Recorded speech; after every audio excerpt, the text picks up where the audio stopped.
Welcome to Waiting on the Trade, a comics book club for people who can't keep up with monthly comics. I'm Matt Ledger. I'm Patrick Fitzgerald Fleck. And I'm Jonathan Gurney. This month we're talking about Schlock Mercenary, the Longshoreman of the Apocalypse, the 10th volume of Howard Taylor & Co.'s long-running webcomic.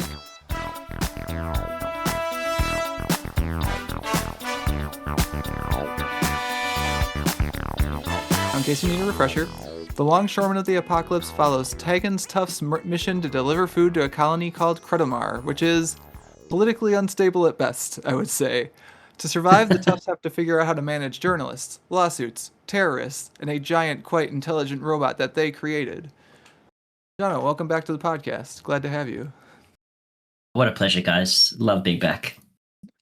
So you emailed us, gosh, I was going to have the email pulled up side the exact date, but it was a while ago at this point with like basically ask of like, hey, would it be okay for us to do a webcomic? Yeah, so at the time, I think I'd vaguely remembered that Schlock Mercenary had finished, which was a surprise, I think, because a lot of webcomics tend to just go forever. I think well past their use by date, if I'm honest. But I had actually gone to the website earlier last year and I'd started rereading it like right from the beginning. And I think I'd probably gone past Longshoreman of the Apocalypse when I was like, I wonder if this would be a good subject for Waiting on the Trade. Obviously, webcomics are a divisive medium in the comic space, due to, as I mentioned, some of them overstaying their welcome, a definite variability in quality. And so I felt like this one was probably a good subject, at least to explore if there was room for it. And I think, and I'm sure you'll probably cover some of this, but I think this is one of the few that actually does divide its storylines by books as well, which is a nice way to kind of jump in. But yeah, it was just a thought bubble that you have very, very kindly indulged me. So when did you initially start reading it? I would have started reading Schlock Mercenary in 2005. Okay, so that's like 5 years into the run, because it started in 2000 and went until 2020, from what I exactly. Yeah, so I read it. I first started reading it in 2005, and then periodically I would stop reading it when I would normally reach the current comic. So I believe he did a comic every single day.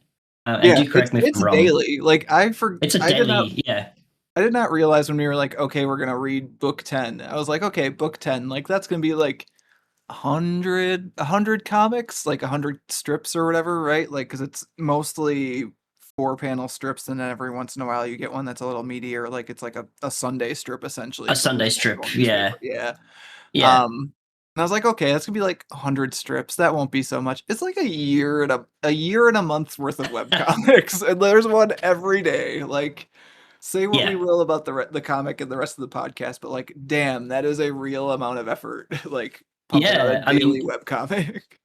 I think, and I think that this was probably one of the defining features of this. Like, I think that if we were talking about a unique selling point for Schlock, is that obviously Howard Taylor was literally doing a comic every single day, and I do think obviously you draw lots in advance, you put together a queue and things like that, but there's still a tremendous amount of discipline in putting out that level of thing. And also, I mean, we'll get into the nitty gritty, but I do think like keeping it funny, keeping the story coherent.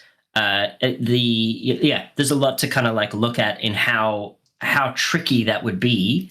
And I personally feel that, that was why I would take long breaks, but always come back to it, was because I did genuinely enjoy it. And I liked when there was enough of a backlog to kind of feel like I had a chunky read, rather than I don't have the patience to read a comic a day. When it's just 4 panels. I wasn't sure we were going to get to this right away. And like, I'm going to bring you in for this, Pat, too. But like, Jono, you kind of spoke to the fact that when you're reading webcomics, you prefer to be kind of a binge reader, I guess, like rather than I can tell you guys a long I can tell you guys a long story about what my internet habits were like back then as a much younger me. But Oh yeah, God, I mean that's what the to answer the podcast is for, Jono. Let's do it.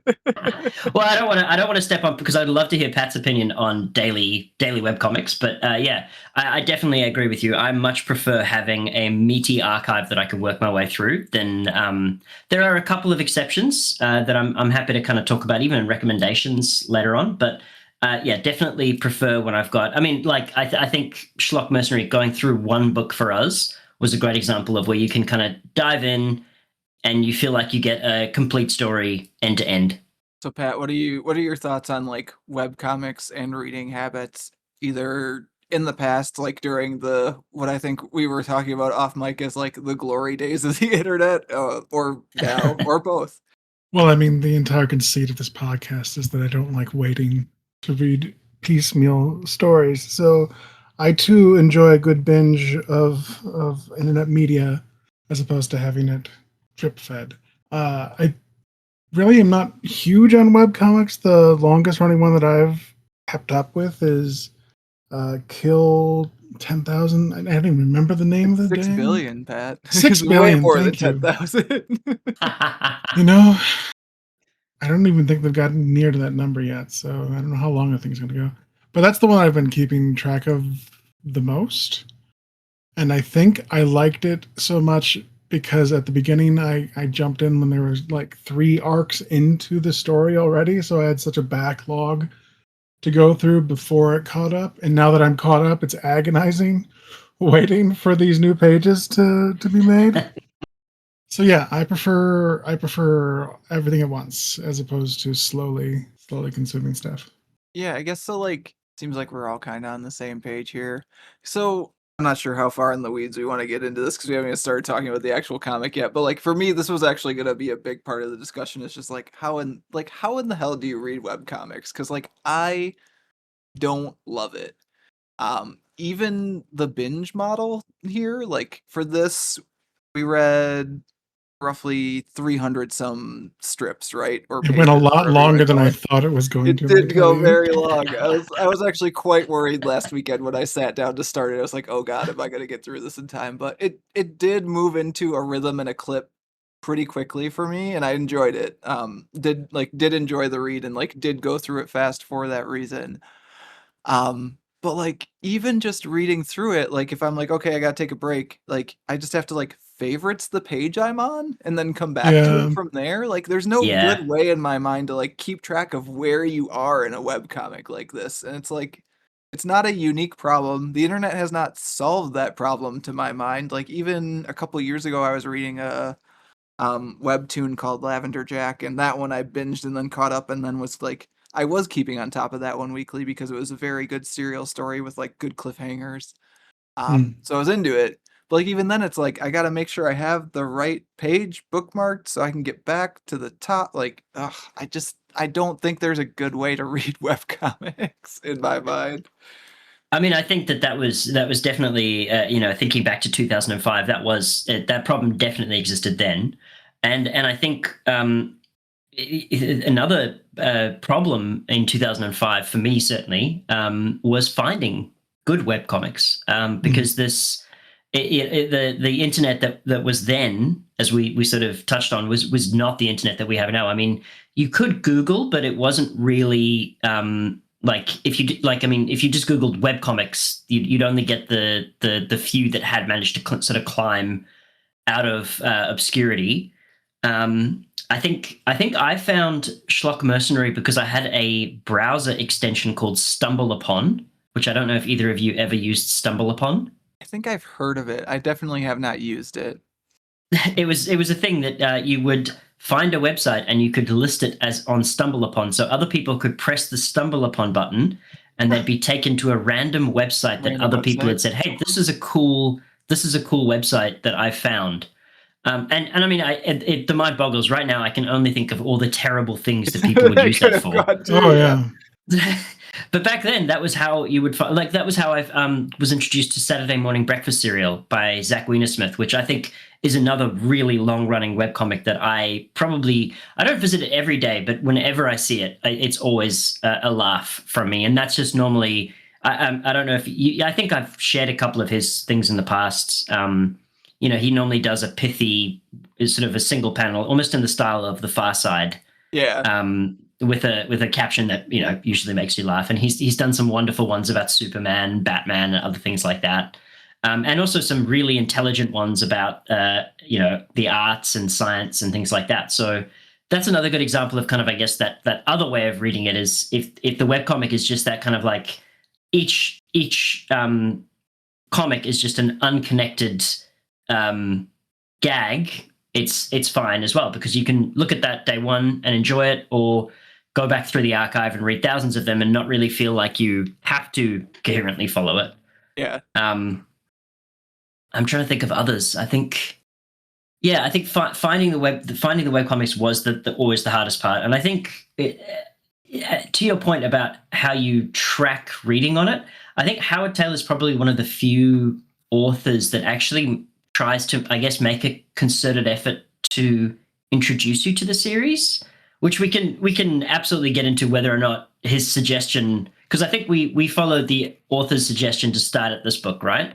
He has, because I was digging around the website today while I was putting my notes together. There's like 3 separate suggestions of like the best place to start. I think it was like volume 8, volume 10, and volume 13, and like we ended up with volume 10. And like I honestly, and this is a question that I'll ask actually Burgess into talking about the content of the story. Like, I think it was a decent volume to start at. Like, I think where it starts is a good introduction to some of the concepts and characters, and like the story itself in this one is fairly straightforward and understandable. Like, there's some sci-fi gobbledygook, but for the most part it's like, hey, they're trying to deliver food.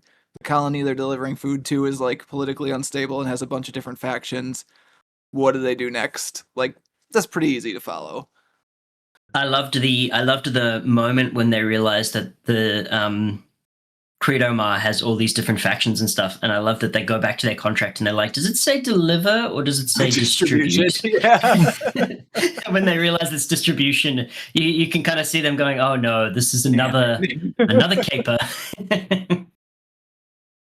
I was concerned starting at book 10, mostly because I think there are some things that are hinted at as to like why there's 2 Kevin Andersons, for example, that are storylines from earlier on in the series. But I think, thankfully, while those do come up, like you do see certain callbacks, they definitely do not derail the story if you don't have that. And I think that's actually a tip of the hat to Howard Taylor. Again, it does seem like he has taken each book to be a self-contained story thing quite seriously. Like, there are obviously carryovers and there are consequences from earlier books that play out in this book. I think the Terraport War is hinted at when Anderson is confronted by, what was her name? Terraventure.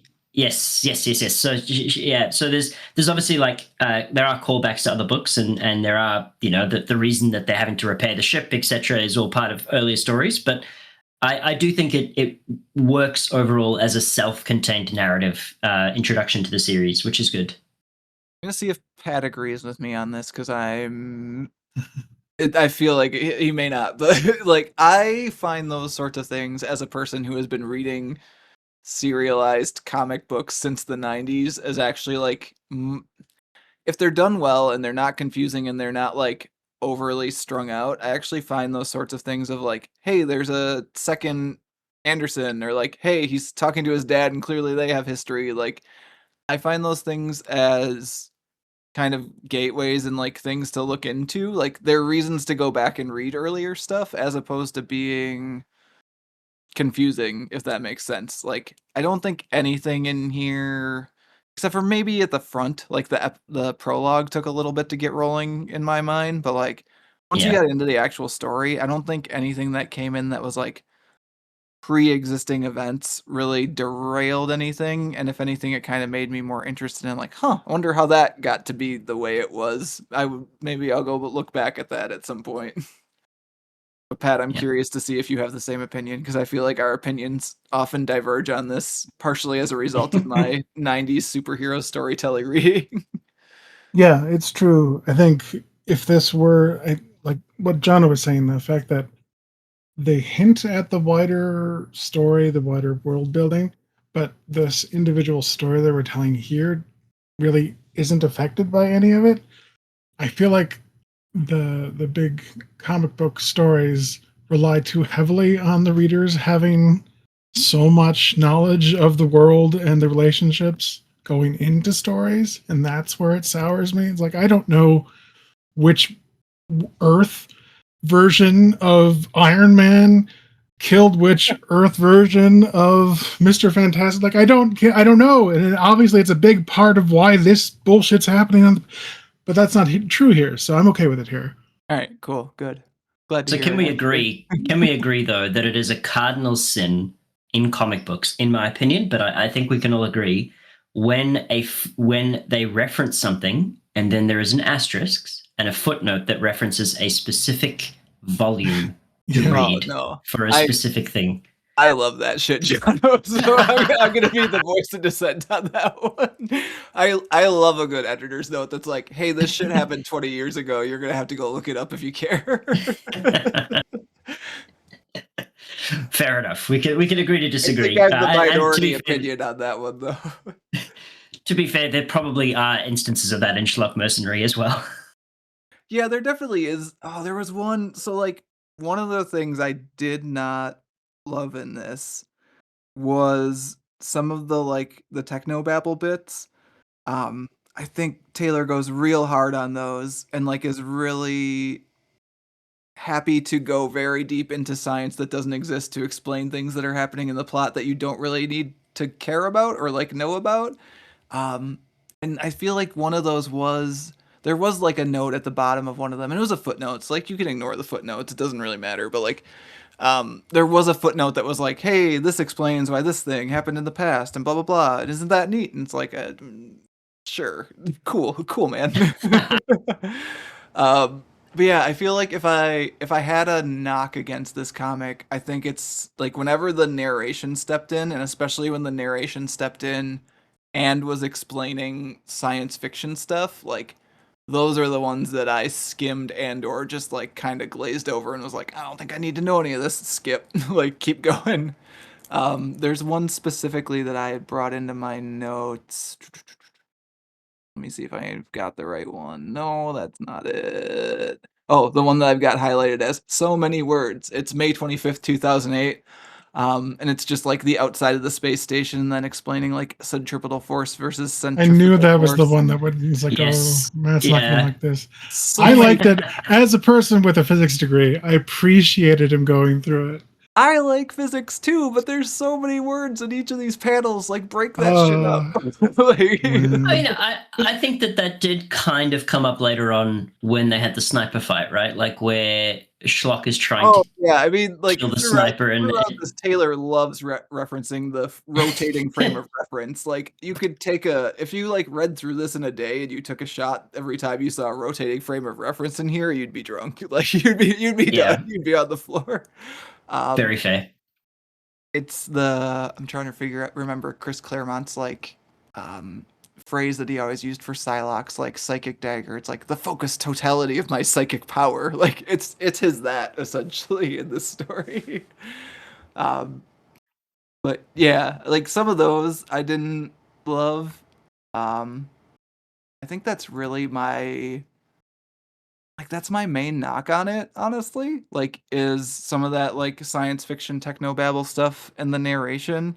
And I think the only other thing that lost me at times is like this is kind of in reference to the fact that we're jumping in at volume 10, I guess. Like there's so many characters to the point where Pat's notes are many characters. Primarily So a table of pictures and names and what they do. And Pat, you didn't even get everyone, I don't think. No, I didn't. No, and when you start it in book one, I can't say that this problem gets better because like literally, I think from book one there are so many characters, and I think it's almost a blessing. And we can talk a bit later about some of this, but I think it's almost a blessing that the one thing that Taylor does quite readily is kill characters off, like permanently. They are dead. there are a few obviously like it's a sci-fi thing, and there's always like a reason why a particular character might come back from the dead, but for the most part, there is almost a rotating stock of grunts that will die almost every book. Yeah, and I did actually appreciate, because we're jumping in with Volume 10. It was recommended to us as like a good jumping in point. Like, while they're dry docked at the start, they've also lost a lot of their crew, and especially a lot of the grunts. So like we get a whole new set of crew. Like we get and I'm gonna, I'm just gonna look at the thing that Pat assembled for me. Use my cheat sheet. Did it. She's a low. Oh gosh, that didn't help. The elephant. The elephant. Elephant. We get Artie. Yep. Like we get some other like fun new characters. So those people, like, all readers are just being introduced to for the first time here, right? But I'm sure it's helpful when the other dozen characters you already kind of know. So that was the only thing that lost me a little bit through reading it. And I don't think that was even so bad, honestly.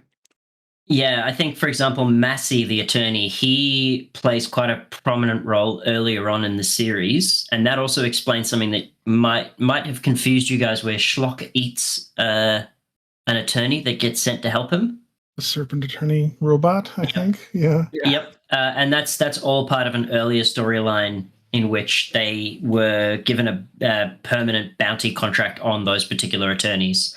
It's a whole hive mind thing, etc. But yeah, I think that's probably another example of kind of Massey pops up and has like a neat little story arc, but it's maybe the flaw of jumping in at this point is that there's still, it's made me think that there are quite a few little instances where there's characters were not necessarily being adequately introduced to or explained, and when there's so many other characters that kind of compounds rather than clears. Yeah, I mean, Massey, I actually had fun with, like, putting. I don't know why you would put the attorney in charge at night so that he could just like have to deal with everything going on and be like. Schlock especially feels like he's just an attorney's nightmare. So. Yes, yeah, and that's a running gag, I guess. I mean, he is the eponymous character. Even though the series is ostensibly about Tegan's toughs, Schlock is the childlike sociopath that we follow. Yeah, it's kind of weird to me that it is named Schlock Mercenary when like Tegan is the guy in the logo. Tegan is he's the main character, right? Like if you guys were like, who is the protagonist of this? Like, it's Tegan. Protagon of the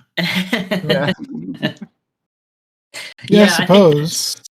I think that's a fair point. I think that earlier on in the series there's like a running thing about Schlock buys stock in the mercenary thing. He basically buys the mercenary company, but he doesn't want to run it, and so they just keep him as a sergeant, and he's happy as long as he's allowed to do what he wants. I think people with plasma guns. Yeah, I think it's largely sort of swept under the table as to why it's called Schlock Mercenary, but I think he's definitely the character that that Taylor seems to have the most fun with, because there's something about a sociopath who can think. He obviously is smart enough to know certain things, and I think there's even a good scene where he's told that he's not allowed to take his plasma guns because of there's a risk that they could ignite the antimatter, etc.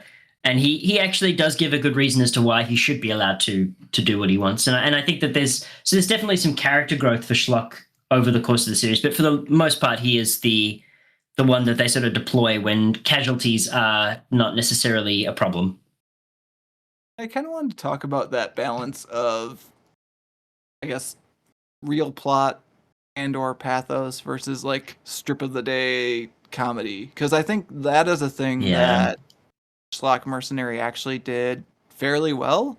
Again, I lose some of the specifics of the plot here and there, but that's also because I read 365 strips over the course of 3 days, I think. So partially that's probably on me, but like I think so the normal rhythm of like a comic strip like this is the first panel reestablishes what happened the day before, right? Like you've got to give some sort of context of like what's happening and where you're jumping in.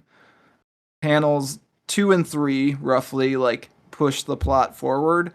And then panel 4 is depending on the type of strip. And this, I think, is more of a comedy strip than a serial strip, which is kind of interesting because it's both. But like, Schlock Mercenary seems to go for panel 4, like go in panel 4 for the punchline 95% of the time. It's a very high percentage, I feel like. We can debate that, but like, it's either you go for punchline of joke or you go for cliffhanger to like bring you back for the next day's strip, right? Like that's the structure of a 4-panel like serial daily comic.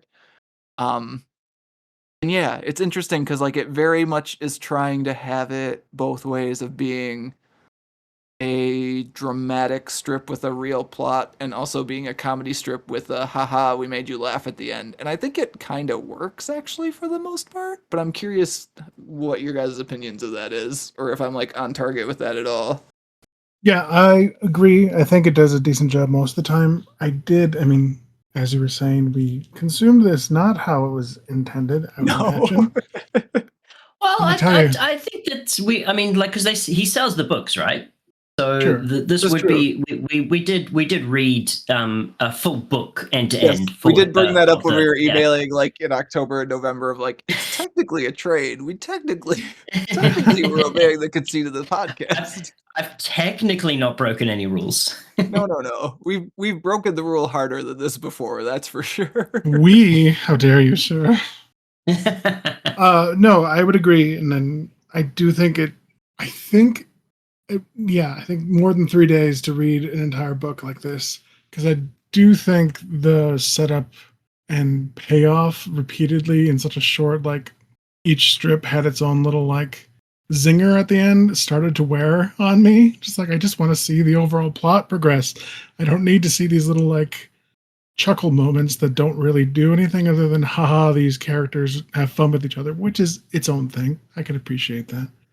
Yeah, which is why kind of for these serial sorts of things, I don't know. I was trying to think of it. I was going to say I prefer it when it's like context, progress plot, cliffhanger to context, progress plot, haha, funny joke. Like, but I'm not sure if that's even true. Like, I don't know if I prefer one to the other. I think both structures are structures and like eventually they get a little bit repetitive, but I also don't think there's a lot you can do to escape that structure if this is the thing you're making. So I don't know. I would say like 60% of the jokes landed for me.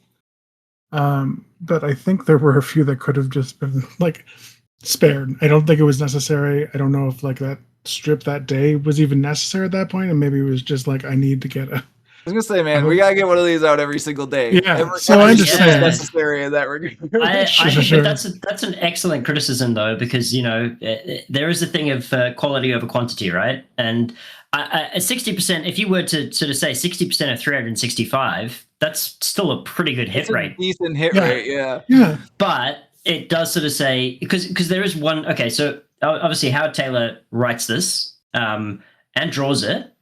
And I think there is a point he did eventually hire a colorist because he couldn't keep up with it himself. Yeah, I saw that on the. But there's one point.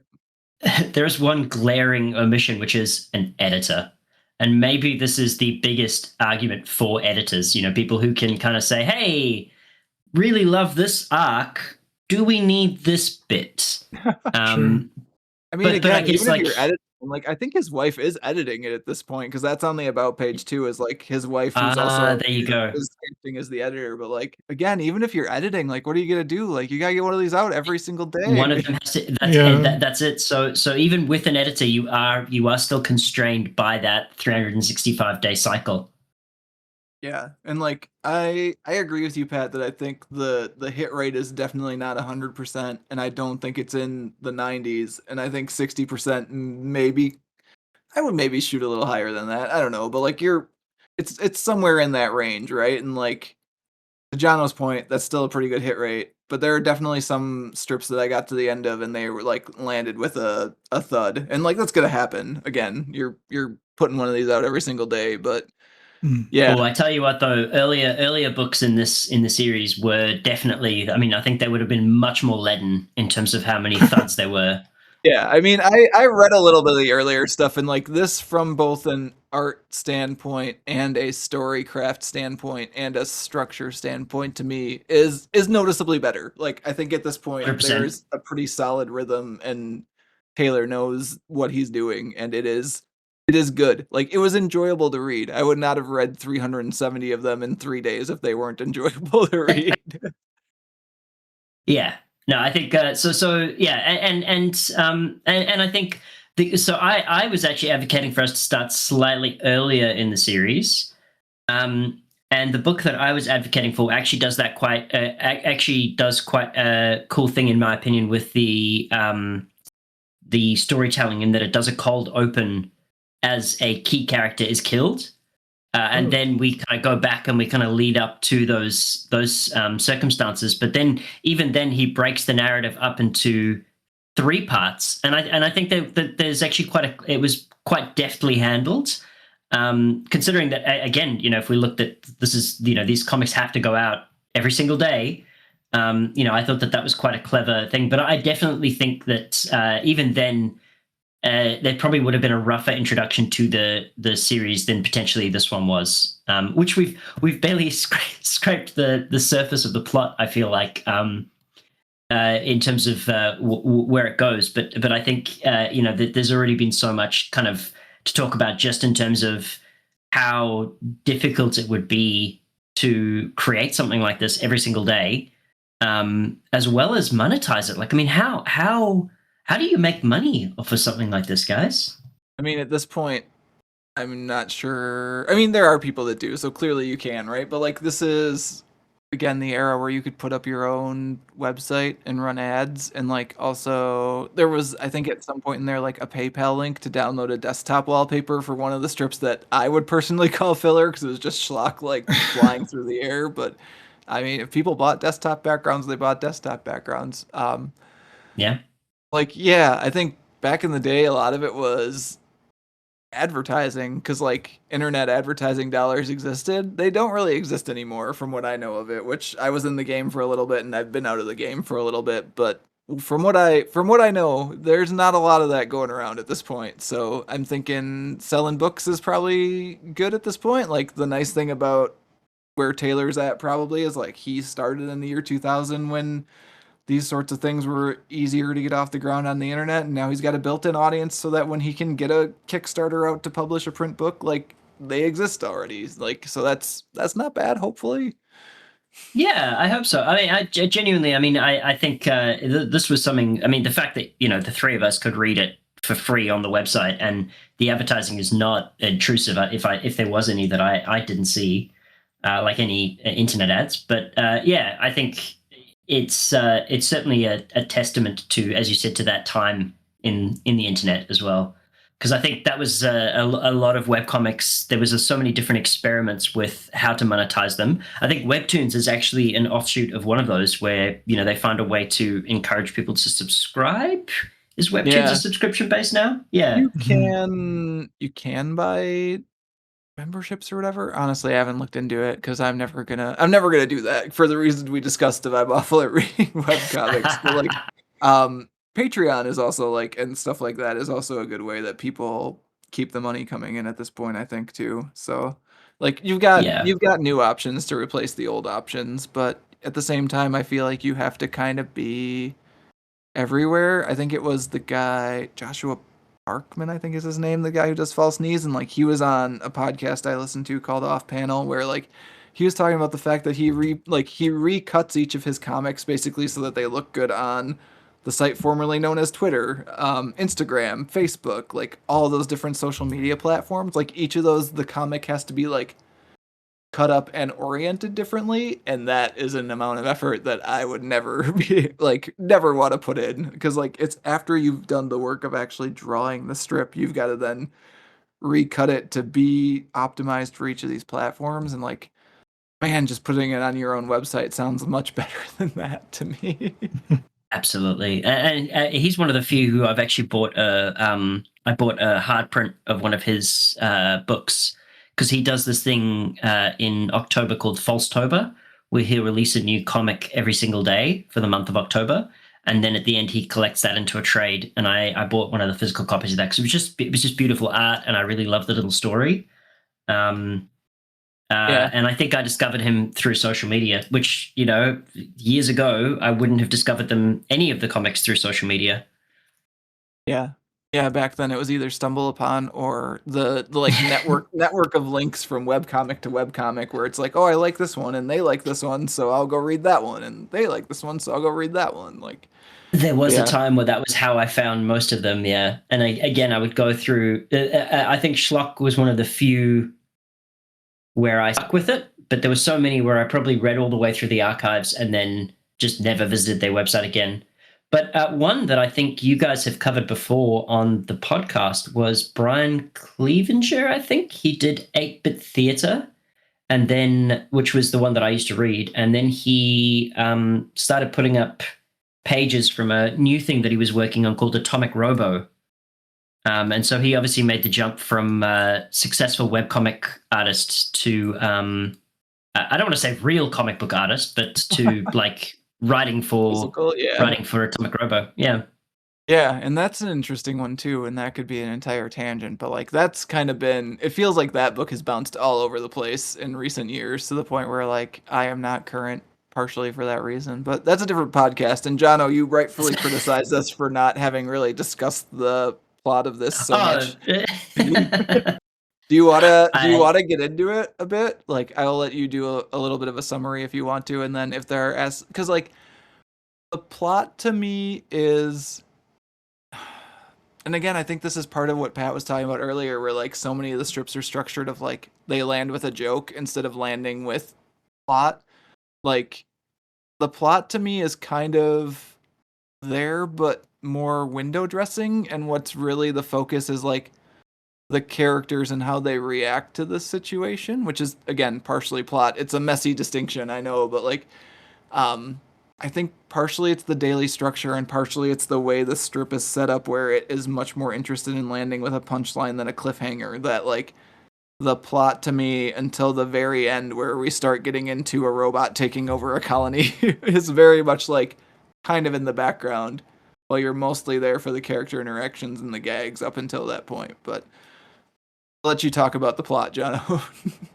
No, I think that's a really salient point, because so when we introduce to the characters, obviously they're recovering from a different adventure where their warship has been damaged and it's being repaired. And I think there's some gags about, there was a pool aboard their ship, and there's some gags about that.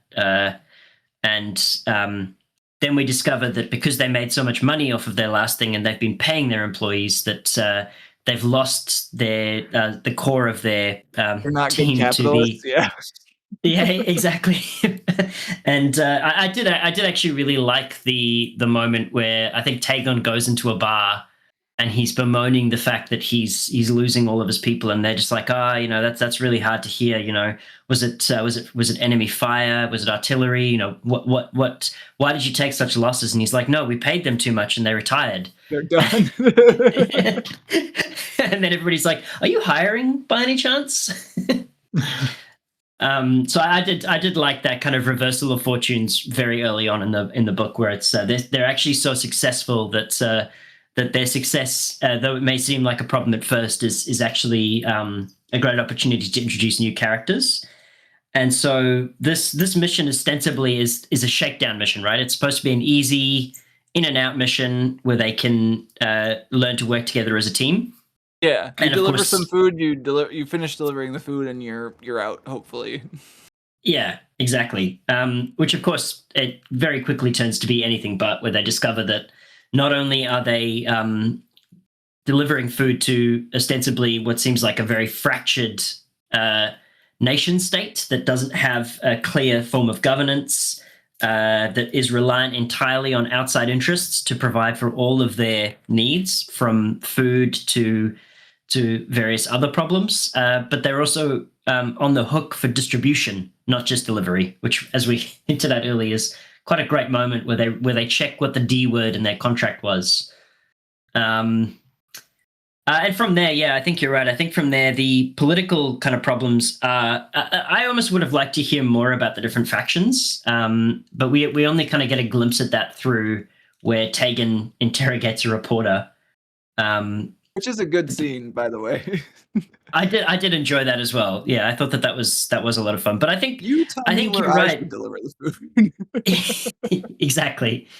And I think you're right, though. I think that I've just given a summary of the plot, but it really, I think that's almost giving the plot more foreground than it's really given in the, or at least the political situation more foreground than it's given in the book, because we do see riots and stuff happening, but for the most part, we're just watching the mercenaries react to that, and it's almost like, I don't want to like make light of it, but I mean, I think at one stage they kill 300 people potentially, and they're just, it's almost just kind of shrugged off. It's like, that's our Captain Schlock. He was just, firing a gun in the middle of a crowded place, and it's only when the attorney gets involved later on that you kind of go, oh, that's right, there are like legitimately Mistakes, yeah. huge consequences for what they've been doing. Yeah, I mean, I think to that point, one of the strips that I actually really liked was the strip where I believe the ship's AI is also named Tag. Is basically computing within a millisecond, like, hey, there's only one way out of this situation where stuff is going to explode, and like, I know I'm going to end up killing hundreds of people, but it's better than killing millions of people, and so I'm going to do it. And like, all of this happens within the space of Tegan saying like, what are we going to do now? Like, that's 7 different panels where he says one different word, which is a really good use of playing with time within like comic book paneling and structure.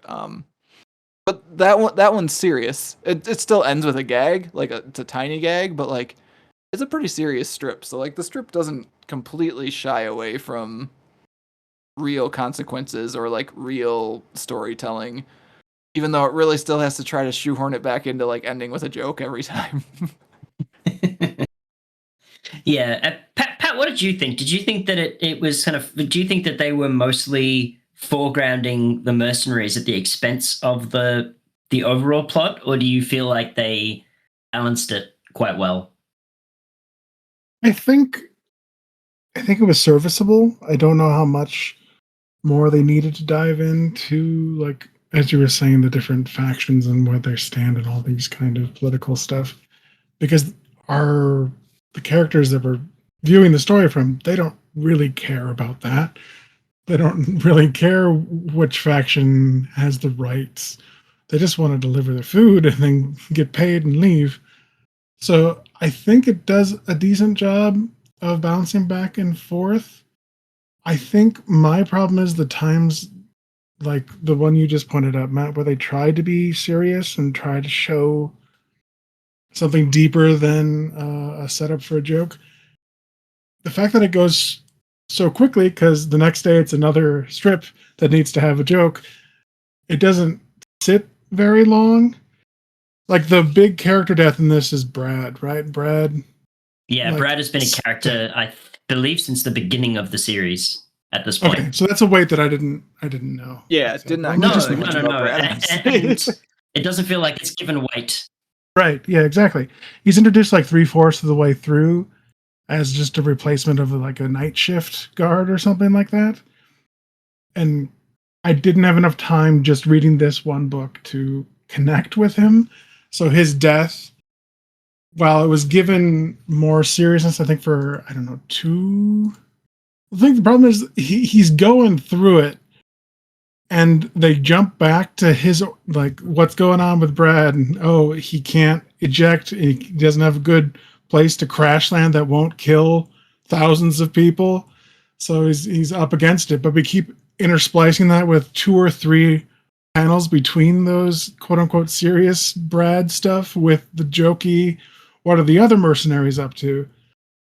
So the weight of this man trying to make a valiant sacrifice to not kill anyone, but to 100% kill himself, he splats against an apartment building, and that's sort of played for laughs. And that's so a joke too, right? Yeah. So I don't. Yeah. And then the last page of this book is his memorial, or his the grave site. No, it's not a grave because he was buried at home. It's a memorial site with a huge statue to fit Brad's giant stature.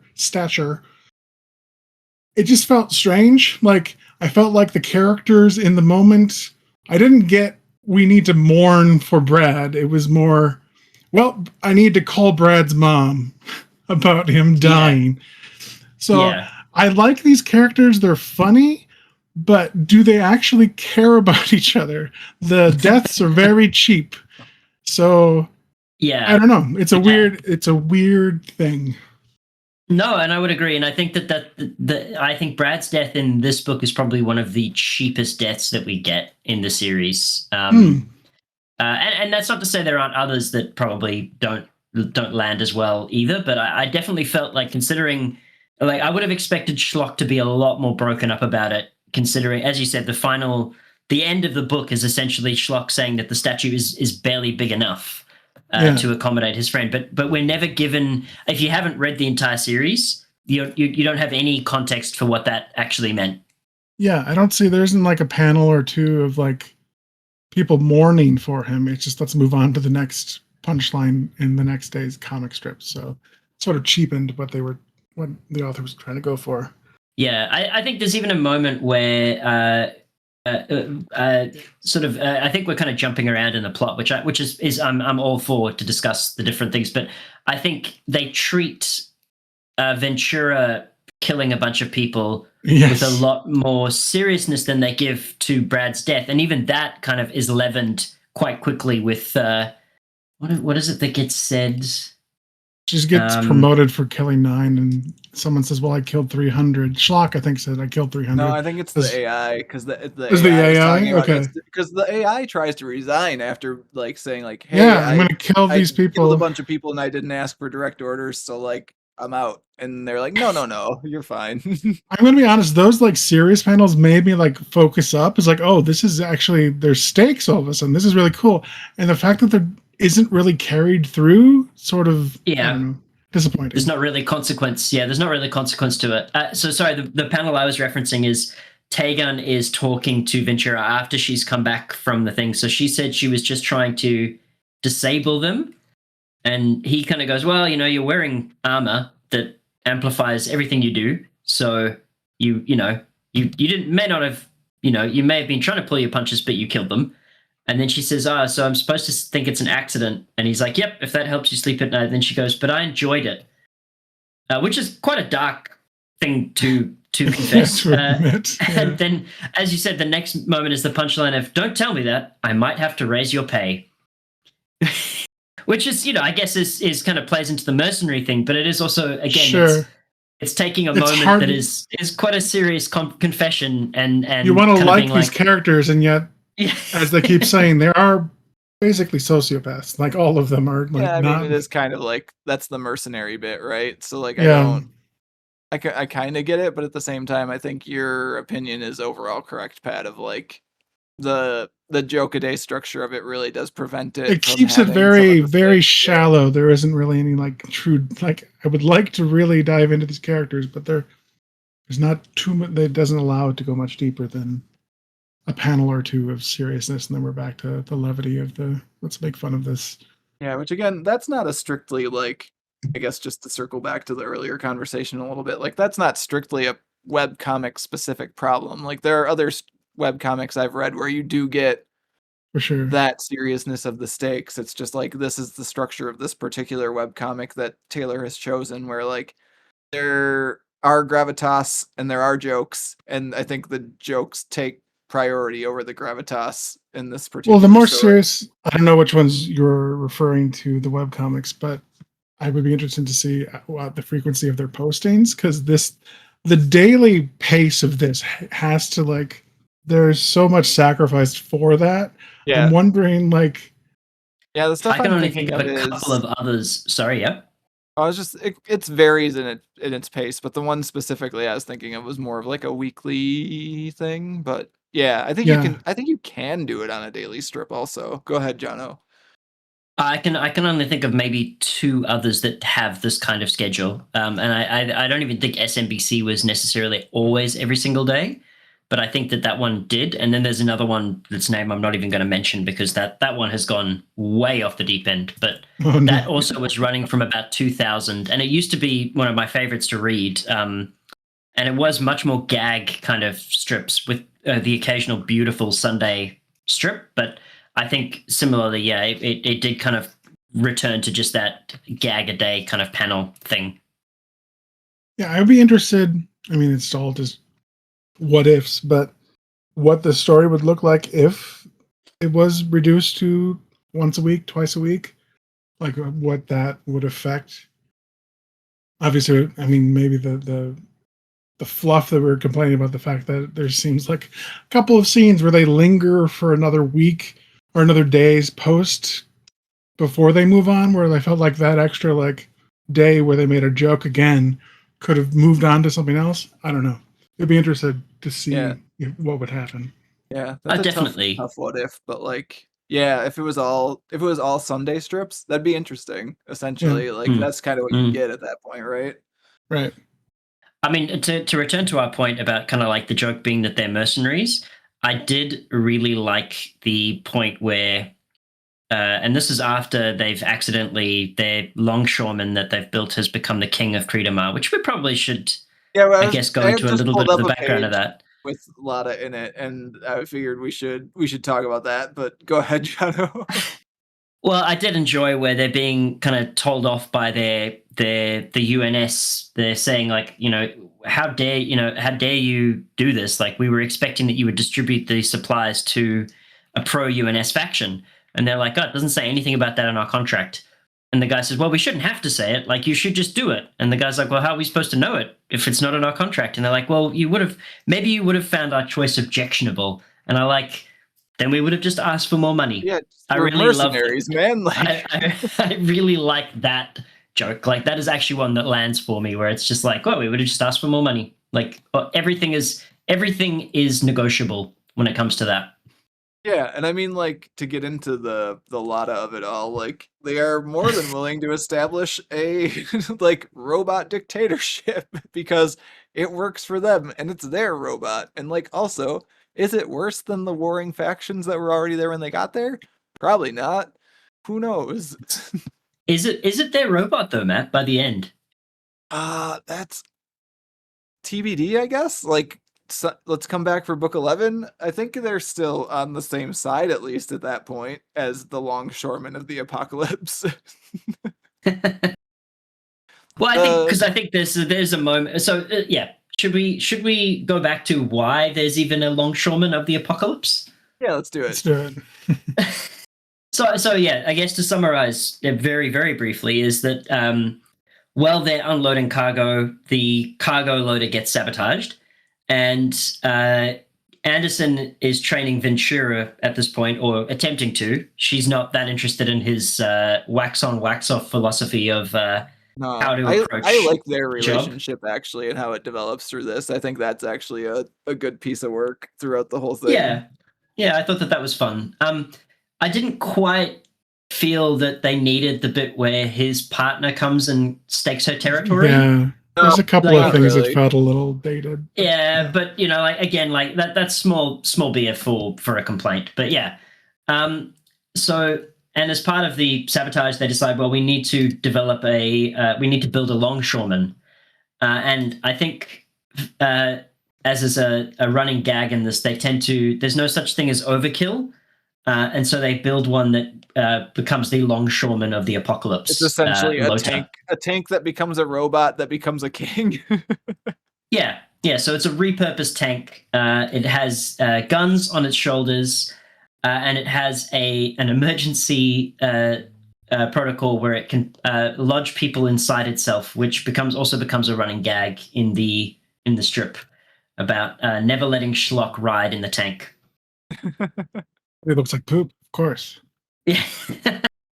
But yeah, I guess that's kind of like another. But again, like as funny as it is, and it is a good kind of like.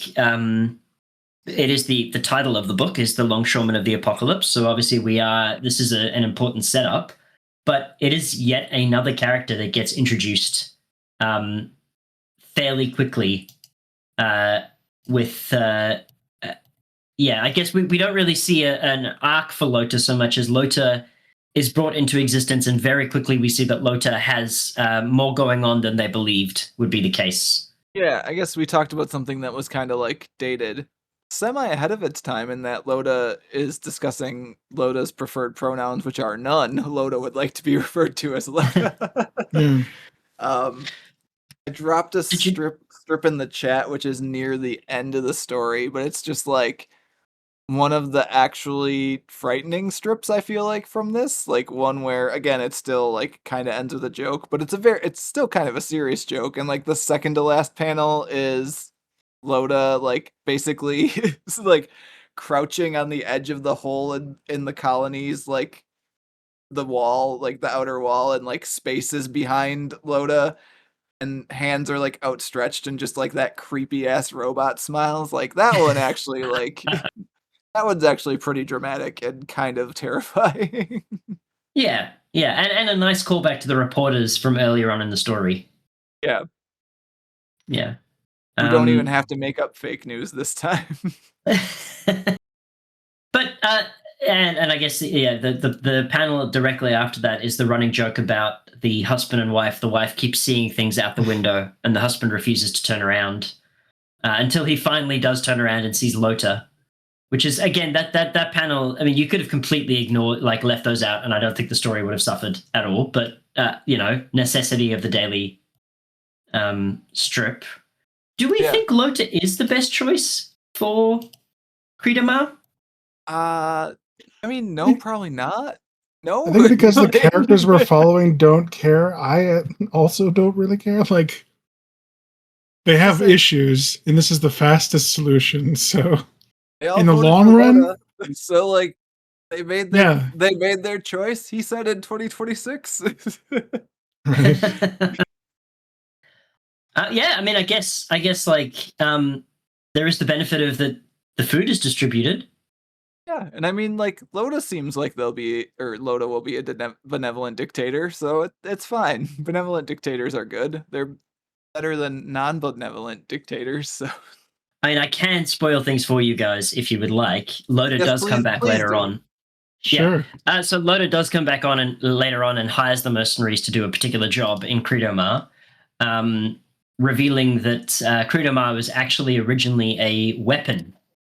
And so Lota gets the mercenaries to design a way to quickly evacuate the station, and they get very suspicious as to why Lota would do this. And then as soon as the system is finished installing, Lota does evacuate the entire thing and then test fires it to show that the weapon does exist, at the behest of an AI that is a regular character in the story as well. I don't know more than that, as I actually haven't finished reading the series myself. But so Lota... Yeah, so Lota does come back as a character with a different body, which is quite creepy. Interesting. Yeah. Now, Matt, I did glance at your notes, and I think you make an excellent point about this comic. But I would like to ask both of you first: is this your first time reading Schlock Mercenary? Yeah. Yes. Yeah. Yeah. Never heard of it before? No, and like that is part of. I've had a few things recently. I put this in the notes, so you might be leading me in this direction. But like, I've had a few things recently that just keep reminding me of the scope of comics as a medium and how vast it is, and how me, a person who I feel like is pretty damn plugged in, still knows nothing. Like, this thing's nominated for a Hugo. Never heard of it. Never heard of it in my life, Jono, until you emailed about it. Yeah. No, it's actually legitimately quite impressive at the scope of web comics quite broadly, and then specifically Schlock Mercenary. I think it's obviously a very successful business for Howard Taylor. He's written numerous books while he's been doing the strip, and I think you pointed out that he's actually a regular appearance with Brandon Sanderson. Yeah, on a podcast they do that again, had no idea existed. But like, yeah, I think I was reading he started the strip in 2000 and then like got to quit his job because it was successful enough in 2004 and was like putting in a lot of work. Like I think it said he was doing like 80 to 100-hour weeks between like the daily strips and whatever else he was doing to get by, obviously. Um, yeah, it's 20 years of work, man. Like that's a lot. There's a significant amount of work. I would almost say, like probably has worked more than some professional comic book writers will in that 20 years. Yeah.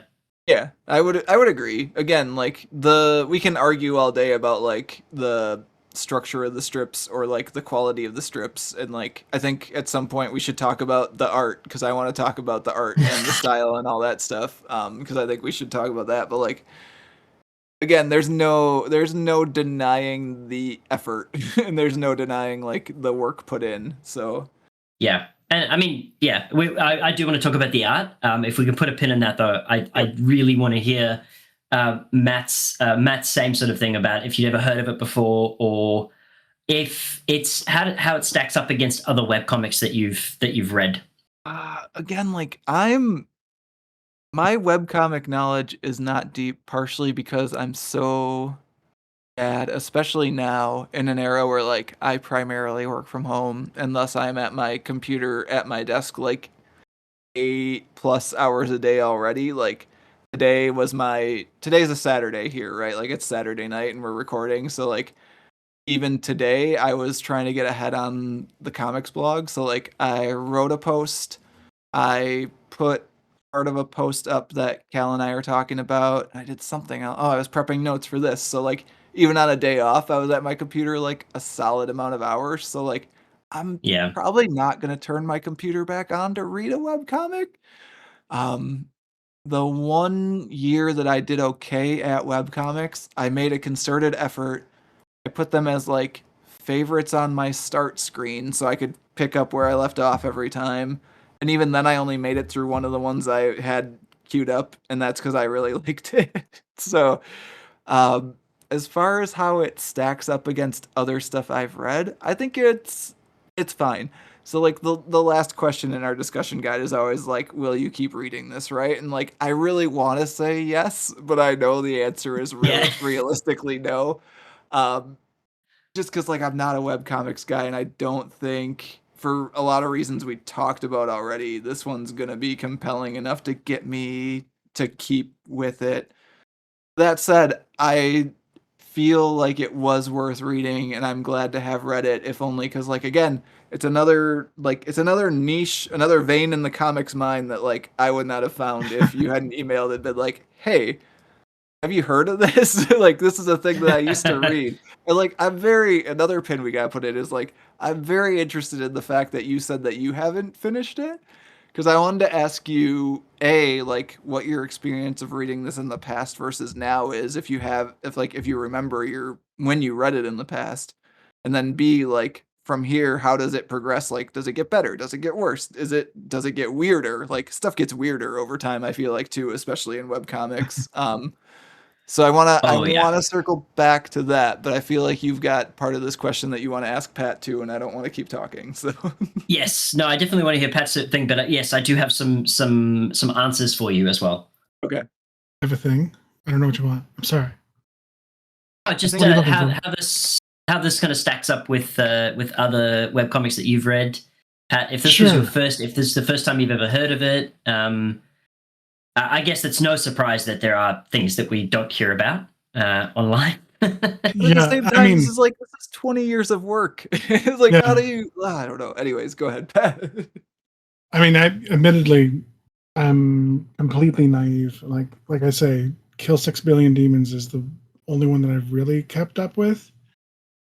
So I will freely admit that I know nothing. The more you learn about comics, the more you realize you don't know anything about comics. You know absolutely nothing. Yeah. I mean, you guys have heard broad strokes. You've heard of things like Penny Arcade, for example. Like I do have that's a 3-panel. An amount of webcomic knowledge, but like XKCD and that kind of stuff. I stumble upon. No joke. I feel like, and this is a complete different tangent and a blog post in itself at some point that I've thought about, like, I think Webtoon is actually, having tried it, like, kind of awful for discoverability of webcomics because there's so many on there. And, Is like, Webtoon where Heartstopper is? I think it is where Heartstopper is now, but, like, I feel like there's so many on there that they recommend a bunch, and there's only one or two that actually hit with me out of that bunch, and that makes me very Sure. unlikely to come back and look for more, because it seems like it's needle in a haystack for me personally, at least. But again, that's a Separate. blog post, so we'll go back. Comparing. Go ahead. Sorry. No. Please carry on. Yeah.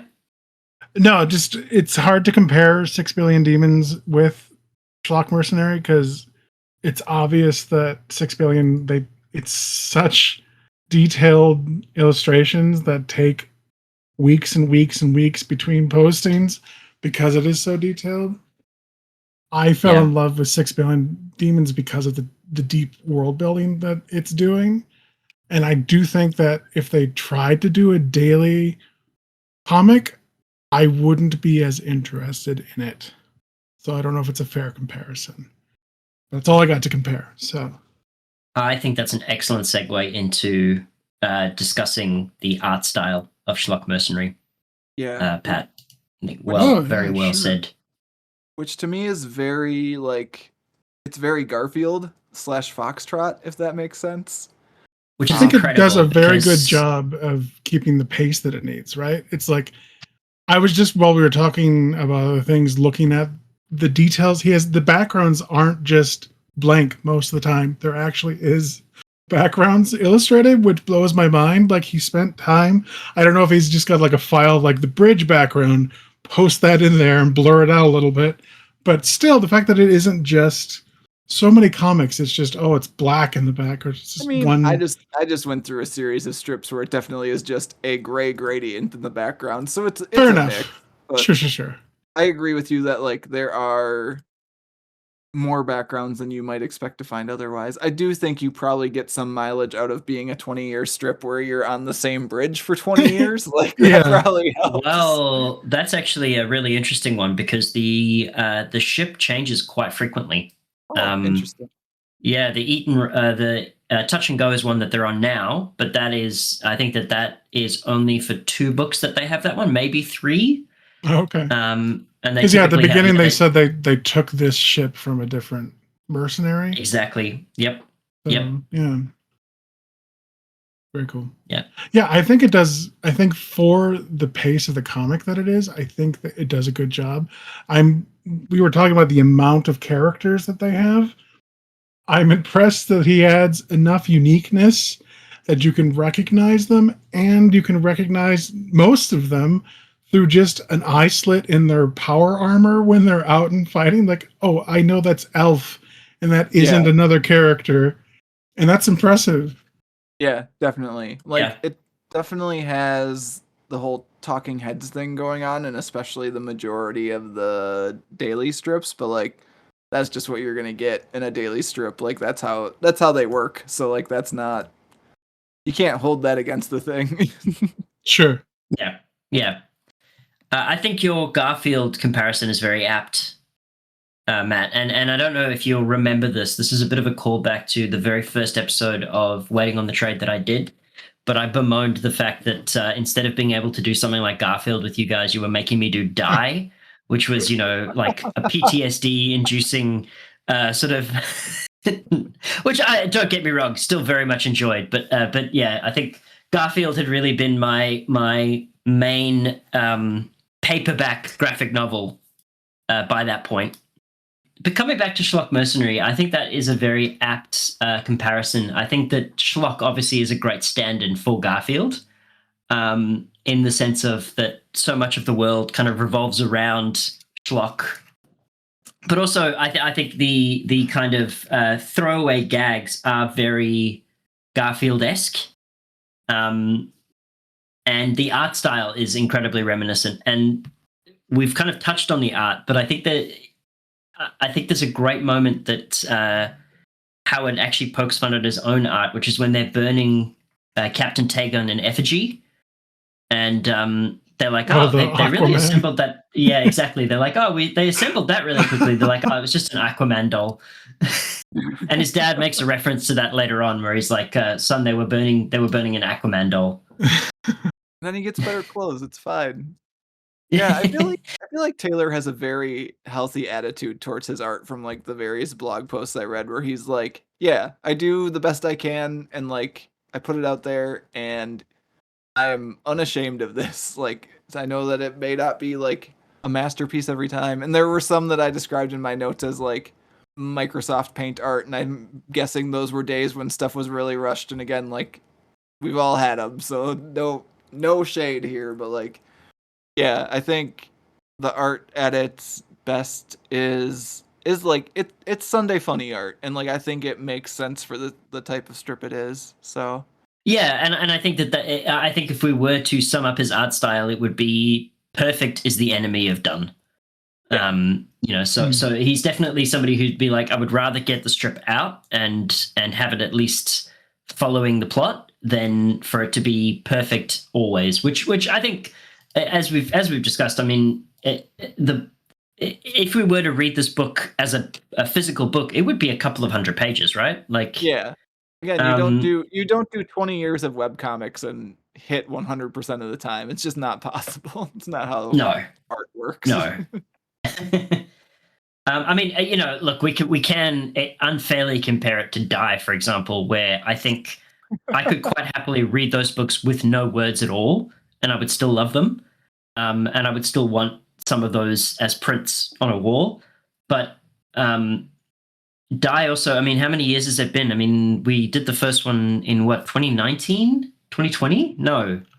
Our episode was August 2019, so 2019. Yeah, so Volume 1 released 2019. Volume 2 was probably 2020. I think I remember getting Volume 2 early 2020. Volume 3 was probably 2021. With Volume 4, I think we did our podcast in 2022. Yep. Yeah. And so, that's 4 volumes, each being about 5 issues that spanned about 4 years. Yeah, roughly 4 years. So, and obviously very, very good. Very well edited, very well paced. The art is gorgeous and things like that. But in that same amount of time, I was gonna say, I think your point is like in that time, Howard Taylor has published 6 full books. Like, exactly. So, and we can obviously, it's not really comparing apples with apples, but I think for that purpose, I think the art is still very, very serviceable for that. Yeah, I guess, Jono, I don't think you've actually answered the question yet from earlier that we put a pin in of like, how did you find reading this now versus, I think presumably at least, having read it in the past? Oh, let me tell you, rereading it as an adult, or as an older adult anyway, the early books, and I think, I think that this is not a criticism, but the early books definitely had a lot more sexism in them. As the joke, the joke was, she's a beautiful woman with big breasts. That's the joke. And I think, I mean, shit. This is still ahead of its time. I don't want to make out that the author is some sort of misogynist at all. Those jokes were written in 2005. By 2008, we see the joke being much more on the people who make misogynist jokes. I think even back in 2005, it wasn't always as straightforward as that. But it's very easy to kind of go, oh, that's a bit of a risque joke. But if you were to look at any media of that time, it would be much worse, I would almost say. So I think the art style, I was probably less forgiving of it now, but in 2005, internet was a lot slower. So, the strips would load very quickly, which I think is a huge incentive for smaller JPEGs with less detail. Whereas nowadays, I think most people's internet speeds are capable of loading things much faster. So I guess, again, the art style never bothered me. The storylines were a lot rougher in early Schlock. than I remembered. But I think I still really enjoyed it, honestly, because I was rereading it.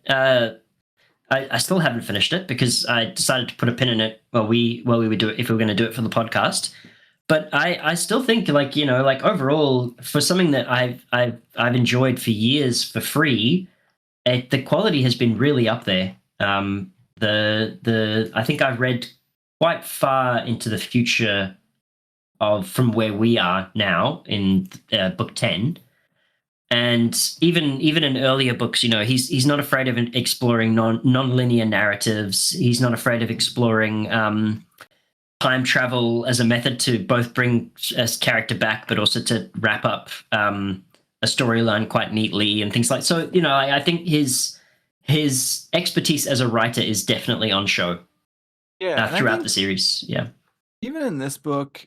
And then also I poked around at some of the other ones, and like there's some cool inventive stuff, and there's some good use of the form. Like there's one strip in here, I might be able to find it because I pulled into the notes, but like it's the one where they're all airdropping out of the ship as it's like crashing over the city. I think it's probably near the end of the plot, like where the panels it's 3 panels, and each panel gets like a little bit larger as they're coming towards you, and you've got like a camera facing up from the ground. Like that's just like great panel work. Like that's really good.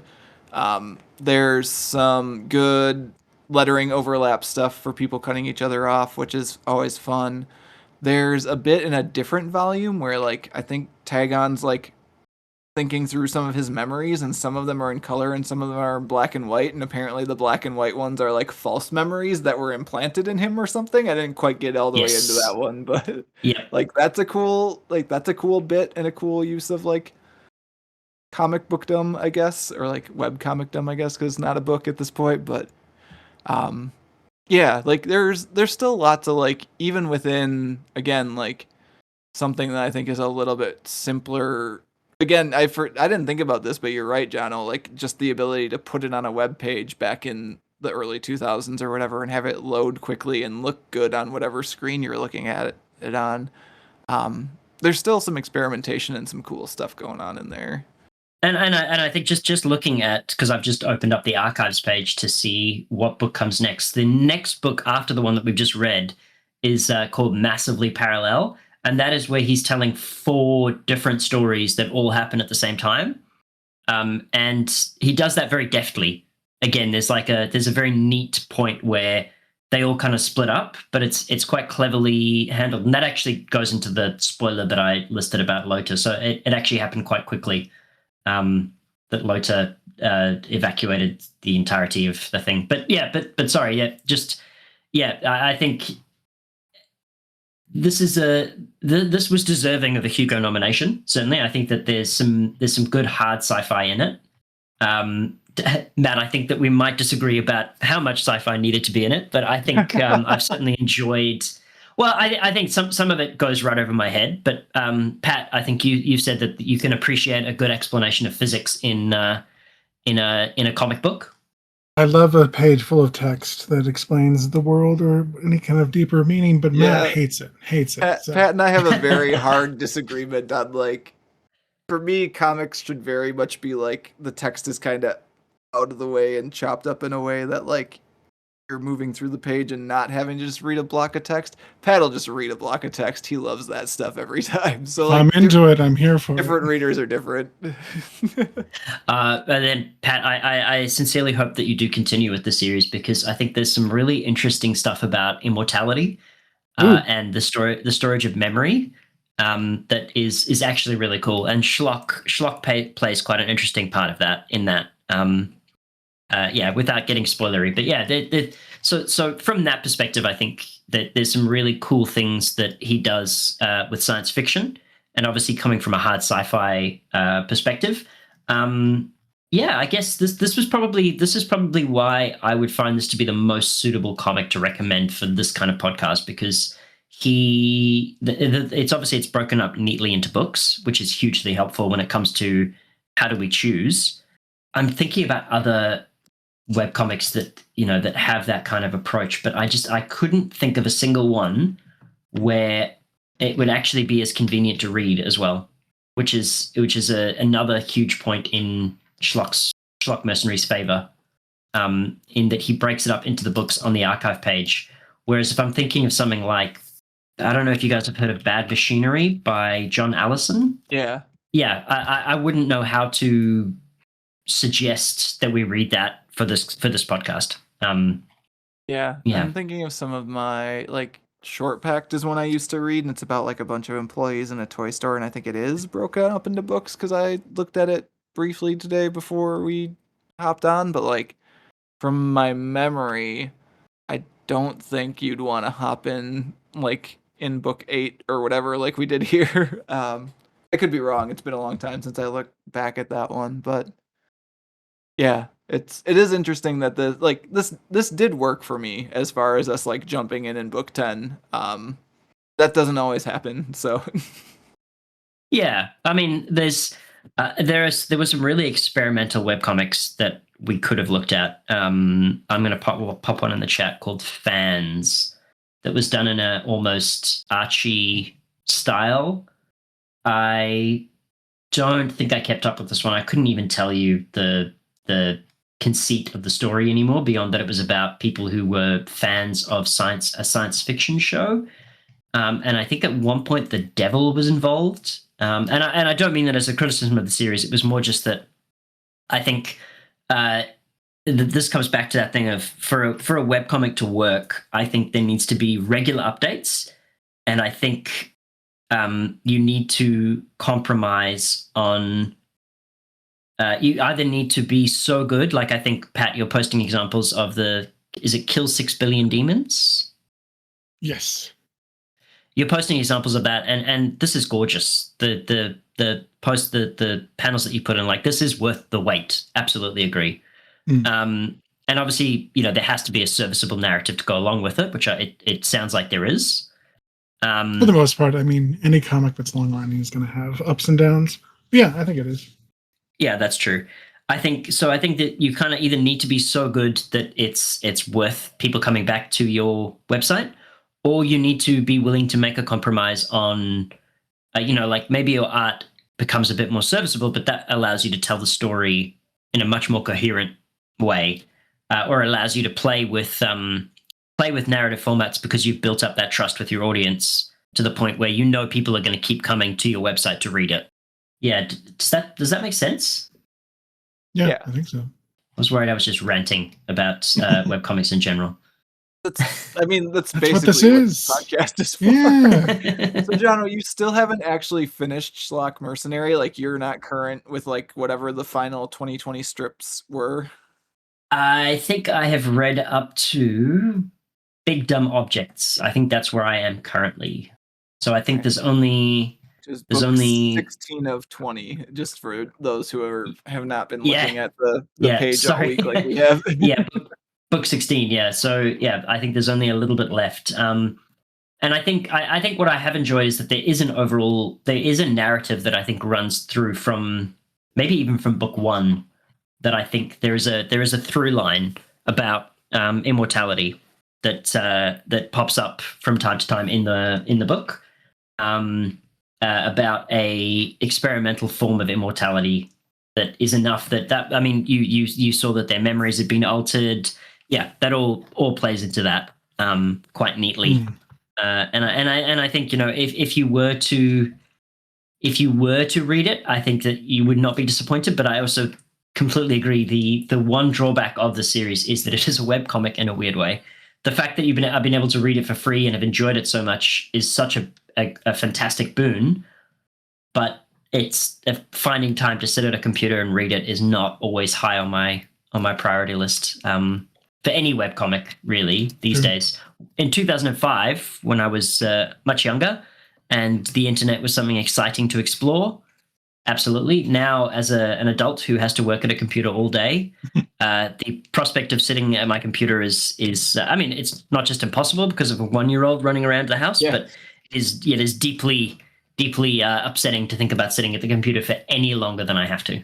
Yeah, I think that's part of it too, right? Is like back when this would have been an ongoing concern, or at least the start of when it was an ongoing concern, because I guess it was still an ongoing concern in 2020, but like the computer was more of a I am here to do fun things like box at that point, and less of a like I'm going to sit at this box for 8 hours and do my work box. And I think that really changes the relationship and ability to just like do something like this where you're sitting and reading a thing for whatever amount of time. Like I had to settle in and get myself to read it and push a little bit through the prologue because the prologue was a little bit A little slow, Yeah. narration-y. But like once I did that and I got a rhythm, I moved pretty quickly because the thing does have a rhythm and it goes. But yeah, it takes some work at this point to get me into reading a webcomic for sure, for the reasons you said.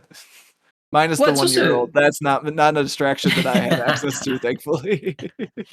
But it's also just, I guess, more a criticism of the internet in general nowadays. Like back when this was first in its kind of like in that 2005 era, Facebook didn't exist or was just barely existing. MySpace was sort of a going concern, but was not sort of like the only place you would visit on the internet. The internet was a lot wilder, for good or bad. I think back in the day, I think it's very much like what my understanding of the dark web is now. Like there wasn't like it wasn't easy to find. There wasn't platforms like we have now. There wasn't like Facebook is where everybody spends all their time. It was like, no, you would be on really weird websites all day, like I think that thinking back to that time, the internet, I guess, was a lot more interesting as well. I don't know if that's fair to say, but nowadays, like, there's a couple of websites that I go to outside of work stuff, but I very rarely go and just browse the internet. Like that used to be the thing, right? Like that's why we had web browsers. That was the concept of browsing the internet. Doesn't exist anymore because it's all become like these various monetized walled gardens that you can't really easily access. I think yes and no to that. Like I think there's still a lot of interesting stuff to find out there. It's just people have mostly been funneled to those gardens and they don't leave the algorithm. Them. So like, yeah. I think. Yeah, sorry, I don't mean to suggest that the internet is dead internet theory. I think is a very real thing. Yes. But yeah, more just that yeah, exactly. Those funnels have been put in place. Whereas before, I think it was a much sort of wilder experience. Yeah, it's like it's kind of equating it to trying to think of like the right metaphor here. The thing I wanted to go for was like music of like everyone's got access to like the music on the radio, right? But like that doesn't mean that there's not weirder, more niche stuff out there. You just have to look for it. And I feel like the people who had access to the internet in earlier days, like were the people who were kind of out there looking for the weird stuff anyways. So like it kind of the structure and the people who were using the structure kind of matched up. And now it's like your parents are on Facebook all day. Like that's the internet now. So like it's just I don't know. If you use it the right way, I think you can still like make a facsimile at least of the old internet, if that makes sense. Yeah, I just think back to 15-year-old me going from Zimbabwe with no internet access to living in the UK where I had ADSL, and suddenly like this whole world opening up. Like Schlock Mercenary was just one of the kind of websites that I would find and explore. There'd be all those weird flash games that people would put up.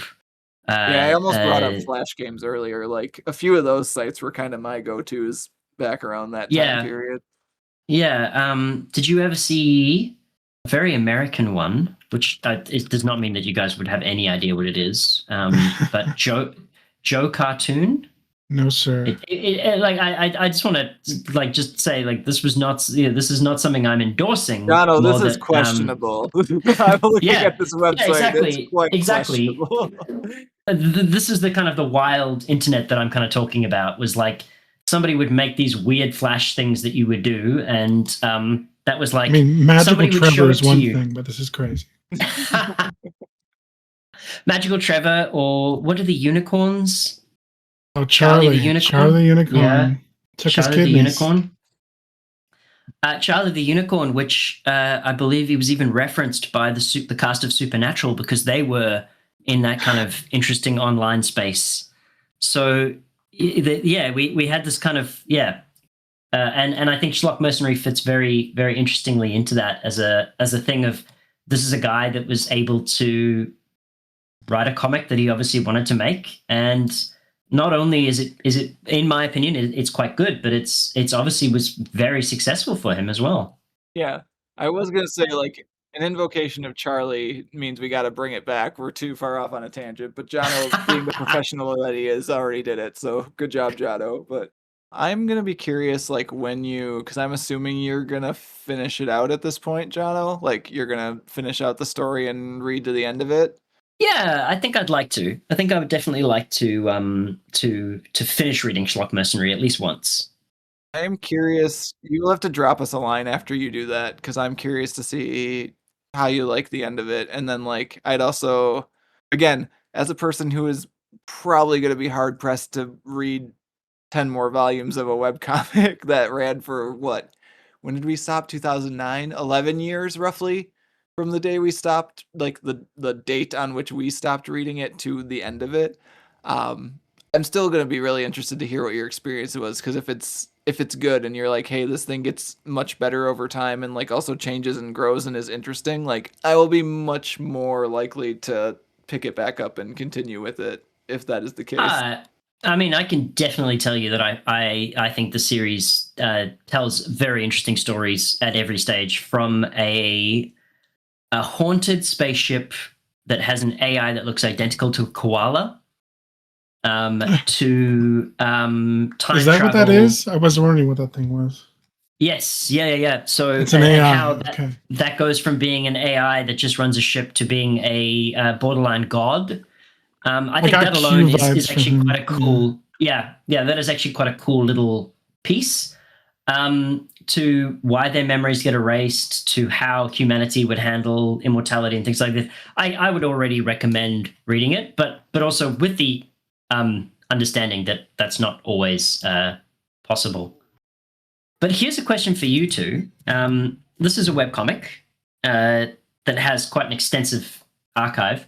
Assuming money was no object, would you buy and read the book in paper form? Ooh, now Matt has no excuse. I think for a lot of the reasons we talked about, of like I think it's probably better as a webcomic. Like, I think the structure of it would be kind of weird as a book for the reasons we've talked about, of like it's very much trying to hit that like daily rhythm of setup, action, punchline. And so I don't know that I would go so far, if that makes sense. Which again is not really a knock on the quality. It's more of I think it's more fitted to the form that it was originally published in. I'm curious to hear Pat's response. I think that's a reasonable take, yeah. I don't think I would buy this comic physically, for probably the similar reasons to Matt. I do think the fact that it is free is a pretty big draw to it. The barrier to entry is pretty much non-existent. Yeah, I mean, it would have to, like, I like sci-fi concepts, so I think I will slowly work my way through it. Certainly not at the pace I did this first book, but I would be interested to see him explore those concepts, because I always enjoy those stories. So this is where I reveal that I'm a terrible person who makes internet content, but at the same time, like, uses a pretty good ad blocker. I turned the ad blocker off just now. I was like, oh, okay, there's ads on here. So like, what I'm gonna do, Jono, is I'm gonna click some ads. so that's okay. Yeah, I think that's some money goes Howard's way. So here we go. Now I'm looking at HBO Max as an ad. I'm looking at Adobe Acrobat Pro. I mean, honestly, ads. if you leave the ads on, are shit. They don't like cover the comic or anything. They don't like pop up. So you could the only one I've got that's kind of even close to that is there is like an ads by Click.io pop up that I can close very easily, and now it's closed. Like, True. Well, I mean, looking at I posted a link in the chat that is, they've obviously got a store that they use to support the comic, and it looks like both he and his wife have published books that are not Schlock Mercenary specific, which I fully support. It looks like they've even got a role playing game that they've published, Planet Mercenary, which I think that's cool. I think that this is obviously a successful. The only one webcomic that I think that would compare to this, which I think is actually also in print because we used to have copies of it at the library, is I think it's called Girl Genius, which now that I've broken the barrier for webcomics, this will be the next one that I persuade you guys to do for Waiting on the Trade. But that's much more of a steampunk gas lamp fantasy kind of story. But yeah, I think Matt, I don't think you need to feel guilty about supporting the comic. I think obviously they've been quite successful to be able to make this. I was going to say, it is nice that it doesn't seem like they need me, but I do feel I felt guilty when you were like, "Would you buy the book?" And my answer is kind of no. Like for I think the reasons we discussed, where it's just like I don't know that I would get enough out of it as an overall complete narrative because I don't think it's structured that way. Like I know it is set up like it says, "Hey, it's book 10 on the website," but like it's very much a daily thing and it's structured to be a daily thing, and I don't think reading it as a whole book would give you much more kind of for that reason. I don't know. It's interesting. It's an interesting question. Well, I mean, look, I just checked, and to buy the first 18 books as a set is still 500 and something Australian dollars. So it's certainly not cheap. And look, I acknowledge printing costs and stuff are a real question when it comes to things like you have to pay money to have your book made. But we did spend a significant amount of time talking about the art and how it serves the story really well. But I often prefer to have the physical books that I buy. I like the art to be a bigger component of the story. I think Die is an excellent example of that, where I think the art that is done there is like I said. I mean, you could remove the words, and I would still think the book was worth the payment. Whereas I think I don't know that would follow the same for Schlock Mercenary, and that's not a criticism at all. I still think the books the story that he tells is fantastic, but the art is necessarily compromised by the schedule. Yeah, I was gonna say what an apples to oranges comparison. Like not fair at all, but at the same time, not fair at all. Yeah, I know exactly what you're talking about because like I bought the very nice hardcover of the first volume of Die, and like I have not read that thing all the way through yet, but I will take it off the shelf every once in a while just to look at it for that reason. Exactly. I don't think I've got anything else to say. I say, Pat, you got anything else? Otherwise, I think we're moving on to recommendations. Yeah. Let's do it. All right, Jono, what do you got? Guest goes first. Cool. In terms of what I would recommend, if you've enjoyed Schlock Mercenary, or if you've enjoyed us talking about Schlock Mercenary, I would say read Schlock Mercenary. It's free online. There's a lot of it, turns out. Yeah, there's a lot of it, and if you've got the time and you just want to see what we're talking about, you can read this book with no cost to you other than your time. And I think I certainly felt that my time was respected by the book. In terms of other webcomics, I think I mentioned a couple, but Bad Machinery would definitely be one to check out because I think that the stories that he tells are genuinely very funny. And again, I think a good one where the medium has allowed them to experiment with different ways of telling a story. If we're talking pure sci-fi, what to recommend? I might actually need to think about this one for a few seconds, so I might hand over to you guys. I mean, you already recommended stuff, Jono. You're good. You don't need more. I will say my recommendation is going to be one of the webcomics that I kind of hinted at while we were discussing. It's the only one of my year of webcomics that I actually finished, and it is complete, which is awesome. It's called Lavender Jack. I'm going to put a link in the chat primarily because I think you guys would actually enjoy it. It's much more serious than this. It's kind of steampunky, but like it's got really good, clean cartooning. It's a very like kind of gripping and cliffhangery action serial. I'm getting And the Batman background vibes really just fleshed from out. the images Yeah, I'm seeing. it's more like Zorro-y, steampunk Zorro-y. Like Okay. it's not quite superhero-y. Like it's more like pulp steampunk kind of deal. But it's really Ooh. it does a really good job of using the structure of webcomics of like this is what's going on, progress the action, and then instead of like land with a joke, land with a cliffhanger so you want the next strip immediately. Like I breezed through this bad Hmm. boy to the point where it was, and then I caught up and I had to wait like I think it's weekly. Yeah. Like there I think it was on hiatus actually when I caught up, and Oh then like no.